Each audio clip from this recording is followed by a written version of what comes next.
जहानाबाद में आए दिन होने वाले सड़क हादसों की खबरें आप लगातार देख सुन रहे हैं। लेकिन इन सड़क हादसों में शिकार हुए लोगों के परिवार पर क्या बीतती है, इसका आपको अंदाजा भी नहीं। उनका दुख तो वही समझता है जिस पर वो बीत रहा हो। लेकिन ऐसे दुखी परिवार वालों को जिला प्रशासन जहानाबाद के सभी अधिकारी राहत पहुंचाने के लिए तत्परता से तैयार नजर आते हैं।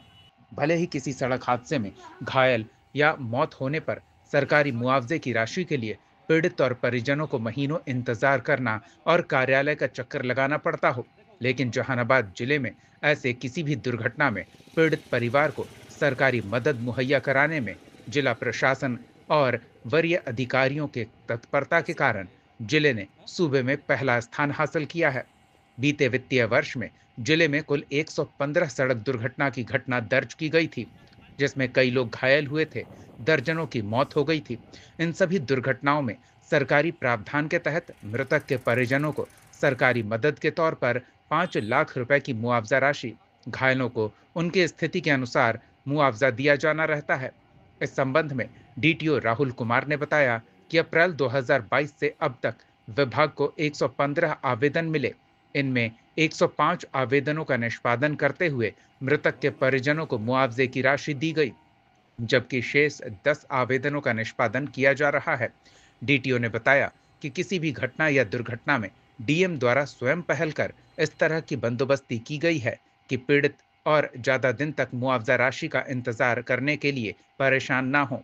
उन्होंने बताया कि फिलहाल सूबे में मुआवजा राशि देने में जहानाबाद जिला पहले पायदान पर है।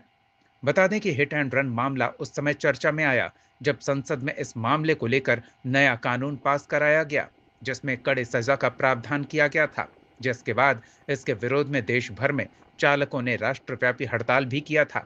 हिट एंड रन उसे कहा जाता है जब अज्ञात वाहन व्यक्ति को टक्कर मारकर भाग जाता है। इसके बाद उसे मृतक अथवा घायल अवस्था में व्यक्ति को मुआवजा देने में भारी कठिनाई का सामना करना पड़ता है। सड़क पर चलने वाले प्रत्येक वाहन का इंश्योरेंस कराया जाता है। बगैर इंश्योरेंस कोई भी गाड़ी सड़क पर नहीं चल सकती, क्योंकि बिना इंश्योरेंस के किसी भी गाड़ी का न तो रजिस्ट्रेशन होता है, ना ही फिटनेस बनता है, ना ही परमिट मिलता है। किसी भी कंपनी से इंश्योरेंस में उस वाहन और वाहन पर बैठे ड्राइवर और खलासी के साथ साथ थर्ड पार्टी का भी इंश्योरेंस होता है। यानी उस वाहन से दुर्घटना होने पर सड़क पर चल रहे किसी दूसरे व्यक्ति को थर्ड पार्टी कहते हैं। वह व्यक्ति पैदल या किसी दूसरे वाहन पर सवार हो सकता है। ऐसे में किसी इंश्योर्ड वाहन से दुर्घटना होने पर अगर किसी व्यक्ति की मौत होती है अथवा वो घायल होता है, तो उसे मृत व्यक्ति के परिजन अथवा घायल द्वारा क्लेम करने पर इंश्योरेंस कंपनी की ओर से मुआवजे की राशि दी जाती है।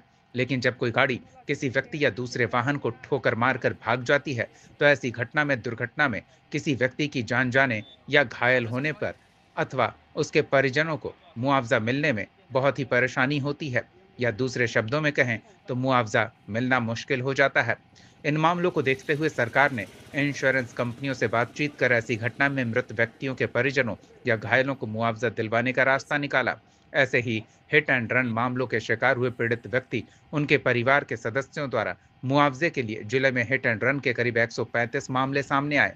इनमें से जिला परिवहन कार्यालय को अब तक 115 आवेदन प्राप्त हुए थे। अब इन आवेदनों में से 105 आवेदनों का निष्पादन किया गया है। इस मामले में मृतक के परिजनों को 2 से 5 लाख की मुआवजा राशि उनके परिजनों को दिलाई गई, जबकि घायलों को 50,000 रुपए तक का मुआवजा उपलब्ध कराया गया। ऐसे में जिला परिवहन पदाधिकारी ने क्या कहा है, वो भी सुनाते हैं आपको। जहानाबाद न्यूज के लिए मुकेश कुमार की रिपोर्ट। लोगों ने सड़क सुरक्षा के लिए काफ़ी कार्य किया और उस प्रक्रिया उसके तहत हम लोगों ने क्या किया कि जो भी पब्लिक है एक्सीडेंट में गए उसके परिवारों को हम लोगों ने फ़ोन करके यहाँ एक नोडल पदाधिकारी बना दिया और सभी को फ़ोन कराया गया कि आप एक आवेदन हम लोग को दे दीजिए। और आवेदन अगर देते उसके आलोक में हम लोगों ने सभी जगह से कोऑर्डिनेट किया, सिविल सर्जन, थाना और सीओ, जहाँ जहाँ भी जो भी कोऑर्डिनेटिंग एजेंसी सभी से हम लोगों ने बात करके उसके कागज़ पत्र को दुरुस्त किया और फिर डीएम मैडम से सिग्नेचर करा के जहाँ भेजना था वहाँ भेजा, जिसके कारण जीआईसी मुंबई से उन लोग को पेमेंट हो गया। और इस प्रकार लगभग 105 लोगों को पेमेंट हो गया है और आगे हम लोग और कर रहे हैं। तो इसमें बेहतरी के लिए और पब्लिक को भी कहते हैं कि जैसे ही कुछ होता है आप लोग तुरंत अपना डॉक्यूमेंट्स वगैरह या आवेदन एटलीस्ट परिवहन कार्यालय में ज़रूर दे दें। सर सुबह में केवल स्थान था मृतकों को घोषित किया था? अभी तक तो जो प्राप्त सूचना हम लोग को कि अभी इसमें प्रथम स्थान ही है, लेकिन अभी डेटा जो है थोड़ा वेरिएट करता है, लेकिन अभी हम लोग को जहाँ तक मुझे सूचना है उसमें 1 नंबर।